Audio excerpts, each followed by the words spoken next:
meander down here for a minute. Maybe. Can you walk down here? Maybe. It looks like it. Or you can drive down here. Oh yeah, you can. Today we're meandering around a little park that's really kind of cool. It's nobody's here. Actually, just one or two other people are here right now, so it's kind of quiet. So a couple weeks ago we talked about grief, and I know it's not really an exciting topic to talk about, but today I wanted to talk about ambiguous loss, which is a kind of grief that needs its own video. That kind of loss is kind of, well, it's ambiguous. It's that gray area loss. You have no closure. Closure is the buzzword, you know. Everybody has, oh, I have closure. I need closure. Well, there's something to be said about closure, especially with this whole COVID-19 thing. There's, you know, somebody goes to the hospital and nobody can go visit them because of the regulations against, you know, people visiting, and then they die, and then nobody sees them. There's no services because, you know, of the COVID-19 restrictions, and so it's like there's no closure. Funerals and services like that really help people with closure, whether it's a person or whether it's an animal. Sometimes that happens with cremations too, because a lot of times there aren't services or anything with cremation, or you don't see the body, and you know, some people do. There's two different types of ambiguous loss. One of them is called type 1 ambiguous loss, and that's a physical kind of loss. It's like if somebody goes missing, and when I say somebody, it could be a person or a pet, because just stick a person or a pet in there. And if a person or a pet goes missing and you don't know what happens to them, you have no closure. You can't really grieve properly. And we talked about the different types, you know, the 5 stages of grief and all that last time. Pauline Boss, back in, I think it was the 70s, is the one who came up with the term ambiguous loss. And she calls this type of loss the physical absence with psychological presence. That means that a type of ambiguous loss that occurs when somebody you love is physically absent under unknown, uncertain, or unresolved circumstances. So there's unexplained disappearances like kidnapping, acts of war and terrorism, deportation and genocide, and natural disasters. You know, somebody gets swept away in a flood or in an earthquake, they get, you know, are they alive or not? So you really have no closure. 9/11 is a good example. You have all those people that were in the towers and in the planes. They had no real closure. This physical kind of ambiguous loss can also happen in circumstances where you know the person's still alive, but you just don't see him anymore, like in a divorce or an adoption, or somebody's estranged from somebody else, or if somebody's in jail or prison, or if there's some kind of separation, like for immigration, like if somebody crossed over the border and the other one didn't. It's like you know they're alive, but you don't know where they are. So that kind of loss is hard to deal with because you have no closure. There's a new trend now for dating, not that I would know because I don't do that, called ghosting, where somebody will contact you, or you'll have this kind of relationship for a while, and then you contact them and then poof, they're gone. No reply, no nothing, no. So you're left wondering, what the heck happened? Was it something I said? Was it something I smelled like? Was it something I ate? You don't know. You don't know why they disappeared. So that kind of thing is also kind of hard to get over. Then there's a second type of ambiguous loss, and it's called, conveniently enough, type 2. And that one is the psychological loss.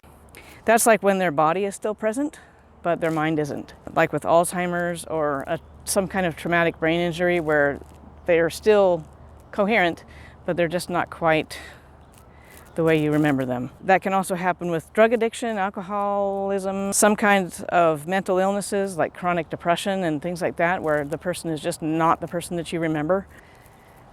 Ambiguous loss kind of stops the grief process in its tracks, because you don't know whether to give up hope, you don't know whether to start grieving and just move forward without the person or the animal. Because when an animal goes missing and you don't know what happened to it, you're left to imagine things, and sometimes your imagination runs wild, and you have nothing to prove that it's wrong. And if you have nothing to prove that what you're thinking is wrong, it can just make life really miserable for you. That's why closure is so important, even though it's a buzzword. We talked about the different types of grief last time, stages, which was denial, anger, bargaining, depression, and acceptance. And getting through or stuck in one of those stages as you're going through the process of grief is real common with ambiguous loss. There's also something related to ambiguous loss that can be generational. It's called conveniently enough, generational trauma or generational loss. Happens a lot with people who are like from the Holocaust. Holocaust survivors, people that have left areas of genocide, when they lose their motherland suddenly and abruptly, it can translate into this underlying nagging little feeling of loss for generations. Don't ask me how it works, it's too complicated to go into, but it does happen. Okay, so how do you get through ambiguous loss, since it's a little different than the regular grief process? So first thing you have to do is name what you're going through. Whoa, sunshine. Name what you're going through. So even though you might not know exactly what's happening, if you can't put your finger on it, it might be ambiguous loss. That nagging feeling of something's missing in my, And then there's the working toward acceptance, because the acceptance is the final stage of the 5 stages of grief, right? So it takes a long time to work toward acceptance, because when you do that, you have to put aside hope, and you have to put aside despair and any kind of uncertainty, because we're wired as human beings. We are wired for black and white. We have to know yes or no if something has happened or not happened. And when it comes to, I don't know what happened to so-and-so, that's hard for us to accept. So we have to get comfortable with ambiguity. Another thing you can do to get through it is to reach out for support, whether it's a family member or a friend or a therapist. Pretty much the same process as working through grief. And another thing you can do is look for silver linings.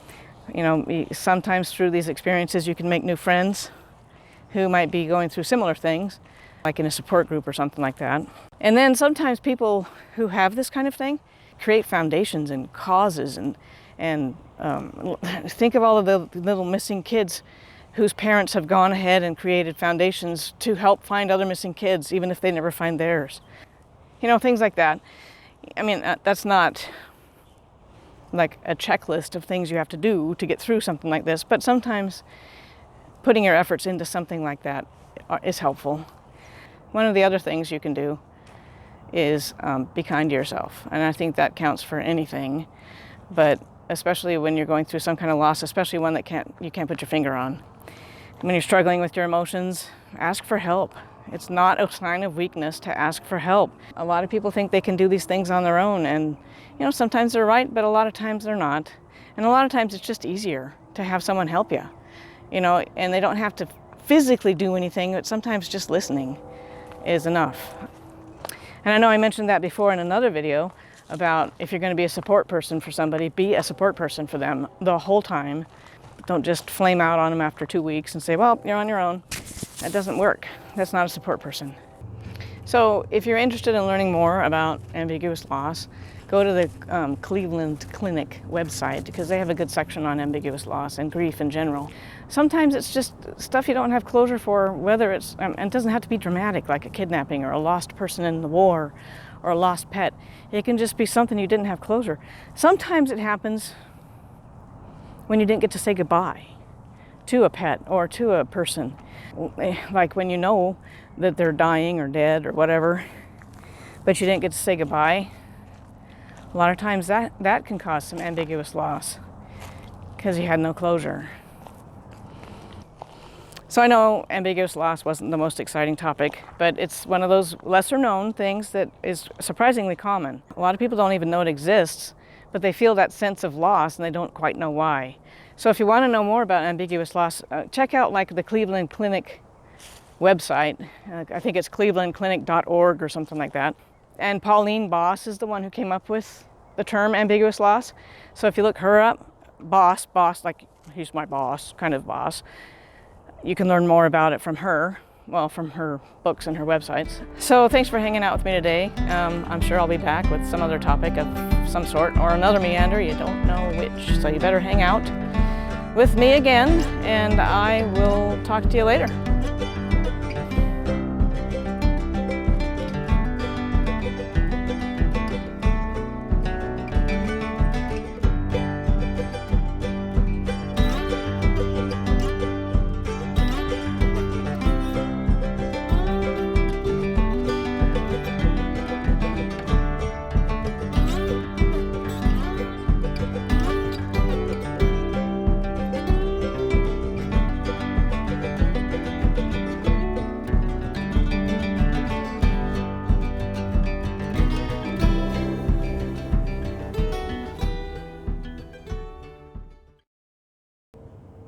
I keep saying, I can't stand that.